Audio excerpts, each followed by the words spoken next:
8월 14일 금요일 정리브리핑을 시작하겠습니다.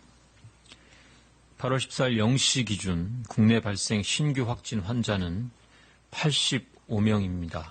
해외 유입 사례는 18분입니다. 확진 환자는 지금까지 총 14,873명이며 현재 705명의 환자가 치료를 받고 있습니다. 어제 사망자는 없었고 현재까지의 사망자는 총 305명입니다. 오늘 아침 정세균 국무총리 주재로 열린 중대본 회의에서는 수도권 코로나19의 대응 상황을 점검하고 해외 입국 외국인에 대한 치료비 자부담 방안 등을 논의하였습니다. 정세균 국무총리께서는 국내 감염의 확산세가 심상치 않다며 3일간의 연휴를 앞두고 어렵게 이어가고 있는 방역과 일상의 균형이 무너지지 않도록 국민 모두 경각심을 갖고 방역 수칙을 철저히 지켜줄 것을 당부하였습니다. 아울러 이러한 엄중한 상황에서 오늘 의사협회가 집단 휴진에 들어간 것에 대해 유감을 표하며 보건복지부 등 관계부처와 지자체는 집단 휴진으로 인한 의료 공백이 발생하지 않도록 비상진료 대책을 차질 없이 시행할 것을 강조하였습니다. 오늘 국내 발생과 해외 유입을 합친 신규 확진 환자의 수가 이라크 교민 입국 시를 제외하고는 지난 4월 1일 이후 처음으로 세 자릿수를 기록하였습니다. 최근 서울시와 경기도를 중심으로 교회, 방문 판매업체, 시장, 학교 등에서 환자 발생이 계속 증가하고 있는 엄중한 상황입니다. 여러 다중이용 시설에서 동시다발적으로 발생하고 있어 감염 확산이 매우 염려되고 있습니다. 정부는 지금의 상황을 예의주시하면서 감염 확산을 차단하기 위하여 총력을 다하고 있습니다. 서울시와 경기도도 접촉자에 대한 전수검사와 자가격리를 실시하고 발생 시설에 대한 긴급 방역 조치나 폐쇄 명령을 시행하는 등 방역 조치를 더욱 강화하고 있습니다. 특히 서울시는 광복절을 맞아 대규모 집회를 신고한 단체들에게 집회를 취소해 줄 것을 요청하였으나 집회를 강행하려는 일부 단체가 있어 어제 집회 금지 행정명령을 발동하였습니다. 집회의 자유도 소중한 시민의 권리이나 수도권의 코로나19 확산세가 심상치 않다는 점을 감안해서 우리 모두의 안전을 위해 서울시의 조치에 따라주시기를 당부드립니다. 교회들을 중심으로 한 집단 감염도 계속 증가하고 있습니다. 많은 교단과 신도분들이 정부의 방역 조치에 적극적으로 협조해 주신 점에 대하여 감사드립니다. 그러나 교회에서 함께 식사를 하거나 소모임과 찬송을 하며 마스크를 착용하지 않는 등 방역수칙을 준수하지 않아서 감염되는 사례가 반복되어 나타나고 있습니다.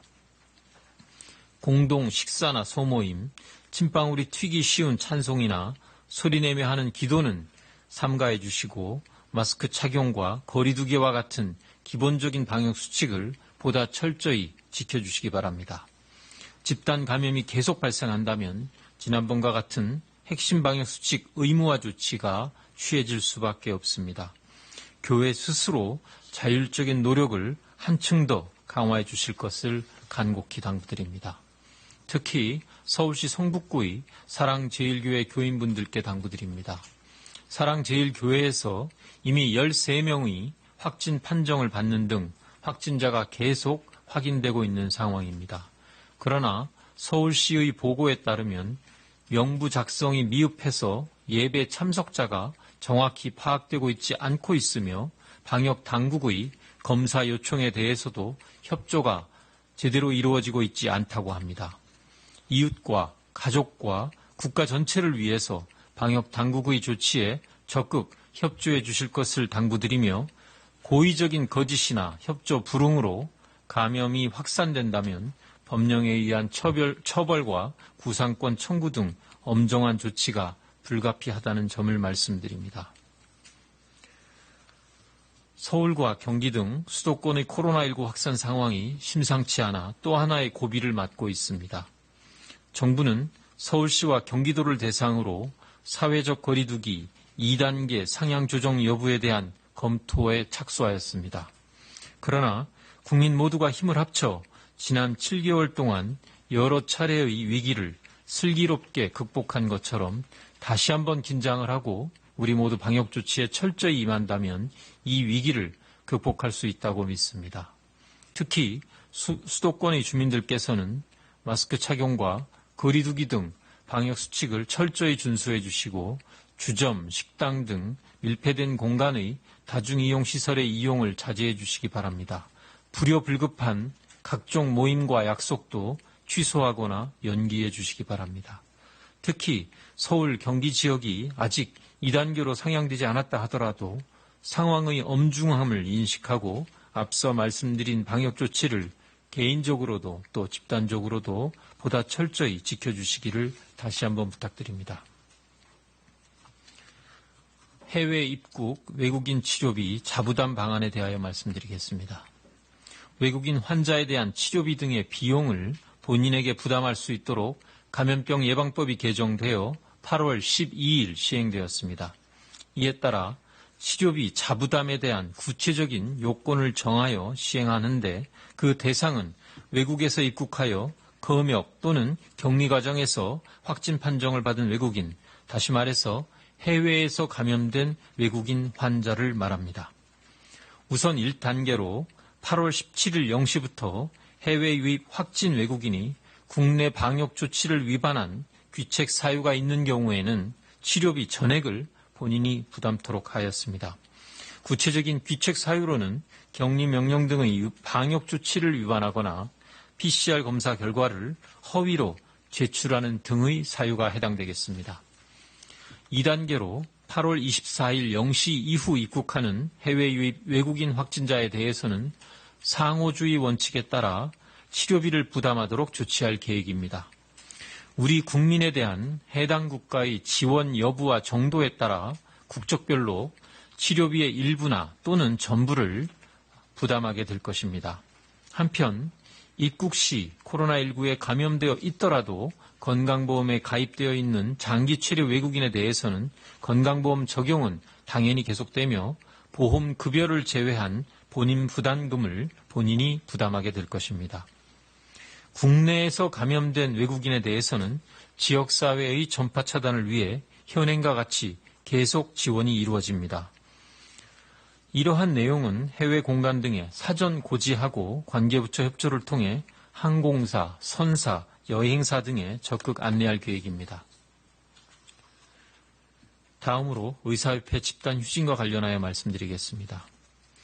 오늘 의사협회가 집단휴진을 결행함에 따라 국민들께 걱정과 불편을 끼쳐드리게 되어 진심으로 송구합니다. 그동안 의사협회가 요청한 협의체 구성을 수용하고 지역과 진료 과목의 불균형을 해소하는 정책 논의를 시작하자고 거듭 제안하였음에도 불구하고 집단 휴진을 결정한 것에 대하여 안타깝고 유감스럽게 생각합니다. 환자들의 생명과 안전에 위험이 초래될 수 있는 집단 행동을 감행하는 것은 국민들의 신뢰와 지지를 얻기 힘들다고 생각합니다. 의사협회는 환자들의 희생을 담보로 한 극단적인 방식을 벗어나 정부와 대화와 협의를 통해 문제를 해결하도록 함께 노력해 줄 것을 요청합니다. 의사 인력의 확충은 보건의료의 미래를 위해 꼭 필요한 정책임을 거듭 말씀드립니다. 의사협회를 비롯한 의사단체들은 지역의료 격차를 해소하고 의료 전달체계 개선을 요구하고 있고 정부도 이러한 내용의 뜻을 같이 하고 있어 의사협회와 정부의 정책 방향이 크게 차이나고 있지는 않다고 봅니다. 정부는 의사 인력 확충을 위해 단순히 의과대학의 정원을 늘리는 것에 그치는 것이 아니라 첫째, 필요한 지역과 보건복지부 장관이 정하는 필수 진료 과목에 이들을 우선 배치하고 둘째, 교육과 수련 환경을 개선하며 셋째, 지역의 우수한 병원을 지정 육성하고 지역 가산 등 건강보험의 수가 가산을 포함한 다양한 재정적, 행정적 지원 방안을 도입할 계획입니다. 이러한 정책들을 통해 우리 국민들이 어느 지역에 살던지 양질의 의료 서비스를 제공받도록 하기 위한 목적입니다. 한편 정부는 집단 휴진이 이루어지더라도 국민들께 큰 불편이 발생하지 않도록 비상진료 태세를 유지하고 있습니다. 보건복지부와 국민건강보험공단, 건강보험심사평가원, 각 시도 홈페이지를 통해 문을 여는 병원을 확인할 수 있으며 응급의료 포털과 앱에서는 응급진료 상황도 확인하실 수 있습니다. 지역의 비상진료 체제가 잘 작동하는지 계속 모니터링하고 필요한 경우 지역별로 진료 개시 명령 등의 조치를 추진하겠습니다. 정부는 언제라도 의사협회가 집단행동을 중단하고 협의의 장으로 들어오겠다고 한다면 즉시 논의를 시작할 준비가 되어 있습니다.